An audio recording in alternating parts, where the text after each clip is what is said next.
Bismillahirrahmanirrahim. Eh, di sore ini eh, saya ingin berbagi terkait eh, buku tentang mengatur keuangan keluarga yang ditulis oleh Al-Ustadz Muhammad Abduh Tuasikal. Ya, jadi beliau judul bukunya ini mengatur keuangan keluarga untuk generasi milenial. Ya, karena banyak sekarang yang sudah menikah di umur yang masih muda,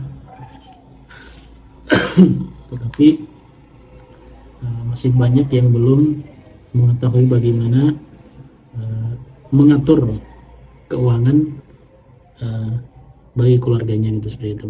Dan di sini juga insya Allah kita ingin saling belajar gitu ya, saling berbagi ya. Jadi beliau mengatakan dalam mukaddimahnya ya, segala puji bagi Allah, salawat dan salam pada Nabi kita Muhammad, keluarga dan sahabatnya. Nah, mengatur keuangan keluarga untuk generasi milenial itu sangat penting sekali, karena prinsip sebagian generasi milenial atau Gen Y, termasuk pula Gen Z, saat ini adalah mementingkan gaya hidup untuk banyak gaya mereka rela berutang. Jadi masih banyak mungkin ya, kita masih mementingkan gaya hidup ketimbang dengan yang penting-penting. Atau mungkin contohnya gini, kita sudah memiliki handphone, tetapi karena kita mengikuti gaya mungkin ada keluaran baru, kita tetap memaksa untuk membelinya, bahkan sampai berutang. Makanya harus kita perhatikan. Jadi memakai salah satunya adalah handphone, ya kita harus memakainya sesuai dengan kebutuhan kita, bukan gaya kita gitu, seperti itu. Perencanaan keuangan bisa membuat kondisi kehidupan menjadi lebih sehat dan sejahtera. Jadi kita mengelola keuangan itu, insya Allah kita akan lebih sehat dan sejahtera gitu. Keluarga yang menerapkan perencanaan ini bisa menghadapi masa depan secara lebih cerah dengan kalkulasi matang yang sudah dibuat sebelumnya. Mudah-mudahan buku ini bisa kita bisa bedah. Yang pertama, ada manajemennya, itu ada beberapa ya, ada planning, proses perencanaan. Jadi kita harus merencanakan keuangan kita harus kemana saja. Kemudian mungkin kita harus atur penentuan pekerjaan, kemudian mungkin actuating, pelaksanaan sesuai dengan job desk, dan controlling, pengawasan. Jadi kita harus awasi keuangan kita kemana saja gitu. Manajemen keuangan berarti pengaturan masukan dan pengeluaran, pengembangan harta. Jadi ada dua manajemen keuangan nih, kata beliau. Yang pertama, kita harus mengatur pemasukan dan pengeluaran. Jadi pemasukan kita mungkin dari gaji, dari bisnis, terus kemudian mungkin pengeluaran kita apa saja, mungkin contohnya untuk makan, untuk untuk rumah, terus kemudian untuk sedekah dan yang lainnya, itu harus kita atur. Kemudian yang terakhir adalah harus ada pengembangan harta kita atau mungkin investasi. Perencanaan keuangan ini sangat penting karena menggambarkan bagaimana kondisi keuangan, cara mengalokasikan, dan lebih jelas bersikap lemah, lebih hemat, lebih bijak, dan menggunakan uang. Ini ya, mudah-mudahan bisa kita kita bisa amalkan. Yang pertama adalah tentang kemandirian ekonomi. Kemandirian ekonomi itu penting, gitu kata beliau. Dari Abdullah bin Mas'ud radhiyallahu anhu, Rasulullah sallallahu alaihi wasallam bersabda, "Wahai para pemuda, barang siapa yang memiliki atau mungkin kemampuan finansial, maka menikahlah. Karena itu akan lebih menundukkan pandangan dan lebih menjaga kemaluan. Barang siapa yang belum mampu, maka berpuasalah, karena puasa itu adalah pengekang syahwatnya yang menggelora. Ya, kata Rasulullah di dalam hadis riwayat Bukhari nomor 5065 dan Muslim nomor 1400 bahwa teman-teman kalau sudah mampu secara finansial berarti kita harus segera untuk menikah. Nah, kemudian Imam Nawawi rahimahullah memberikan keterangan adapun pengertian ba'ah sendiri adalah mohon maaf di sini adalah mungkin hubungan suami istri. Kata Imam Nawawi, inilah makna ba'ah secara bahasa. Namun yang dimaksud adalah mampu untuk berhubungan suami istri disertai dengan kemampuan memberi nafkah terlebih dahulu. Jadi orang yang sudah menikah itu harus mampu untuk memberikan nafkah, gitu ya, memberikan nafkah. Siapa yang tidak mampu berhubungan suami istri lantaran belum mampu dari segi nafkah, hendaklah ia rajin berpuasa untuk mengekang syahwatnya yang menggelora. Jadi salah satu untuk seorang pemuda seorang pemuda yang belum untuk menikah berarti harus memperbanyak puasa gitu, seperti itu. Itu solusi dari Rasulullah Shallallahu Alaihi Wasallam. Itulah yang maksud hadis yang digomongkan di atas. Hadis tersebut ditujukan kepada para pemuda yang syahwatnya sudah mengelola tetapi belum mampu untuk memberi nafkah. Jadi belum nafkah berarti kita harus berpuasa. Syarah Sahih Muslim nomor 9 halaman 154. Hadis di atas adalah petunjuk agar kita mempertimbangkan aspek kemandirian ekonomi dari calon pasangan kita. Soal ekonomi menjadi faktor penting yang memperbolehkan seorang menikah atau tidak. Jika seorang telah mencapai kemandirian di bidang tersebut, ia boleh menikah. Namun jika belum tercapai, Nabi Shallallahu Alaihi Wasallam menganjurkan memilih puasa atau menahan diri terlebih dahulu. Jadi kalau belum bisa memberikan nafkah, berarti kita harus memperbanyak puasa. Berdasarkan sumber dari Lokadata yang diakses pada 8 Januari 2022, dalam kurun 2016 sampai 2018 terdapat 1,1 juta pasangan yang bercerai. Masya Allah ya, tahun 2022 ini kita belum tahu nih tahun 2025 sekarang sudah berapa nih. Data Dirjen Peradilan Agama Mahkamah Agung mencatat pertengkaran adalah penyebab paling tinggi, 46,6%. Karamnya bahtera rumah tangga juga dipicu faktor ekonomi, 28,2%, serta meninggalkan pasangan atau mungkin selingkuh.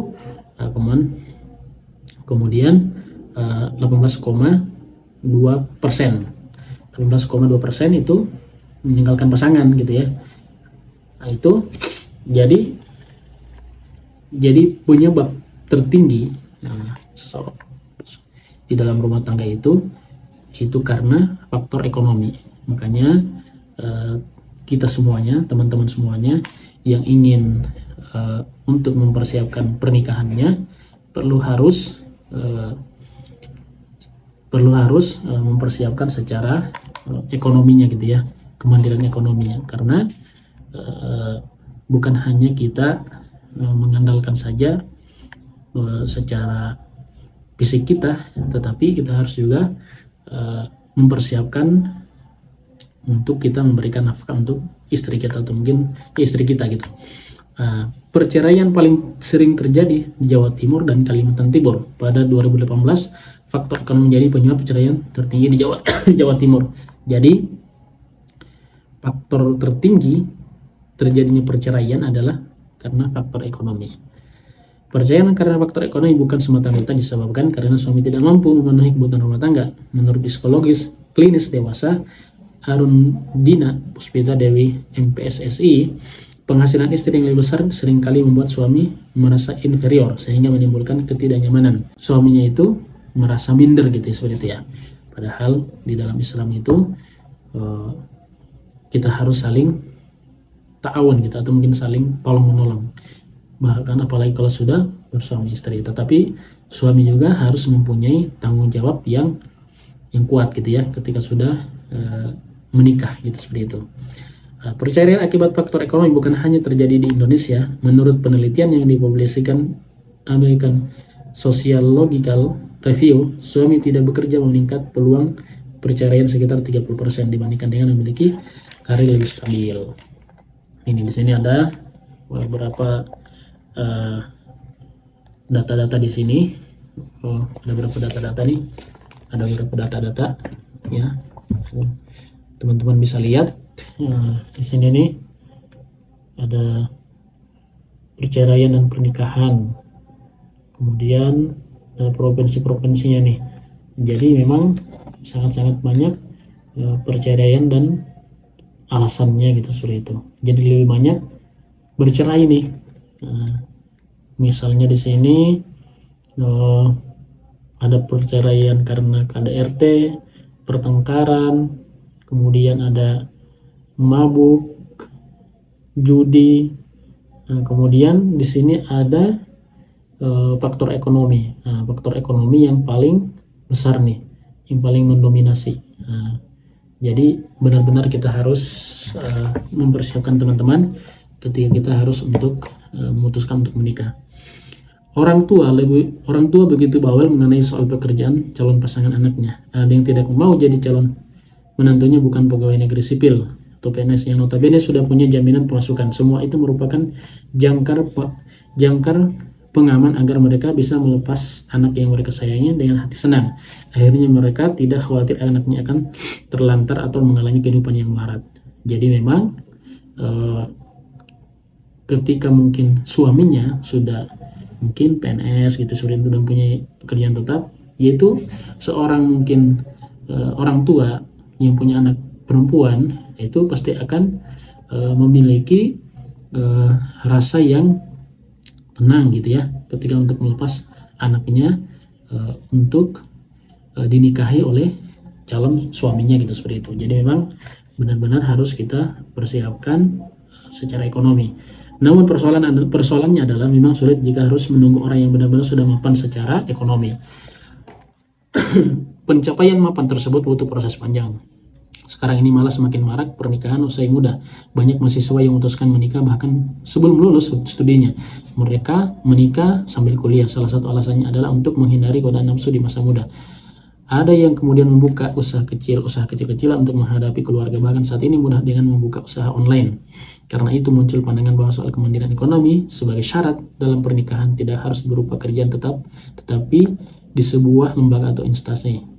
Yang penting calon pasangan mempunyai penghasilan yang bisa digunakan untuk membiayai dan menghidupi kehidupan sehari-hari keluarganya kelak. Bisa jadi begitu, namun yang jelas soal kesiapan ekonomi baik masih berupa potensi maupun sudah teraktualisasi tetap perlu diketahui oleh calon pasangan.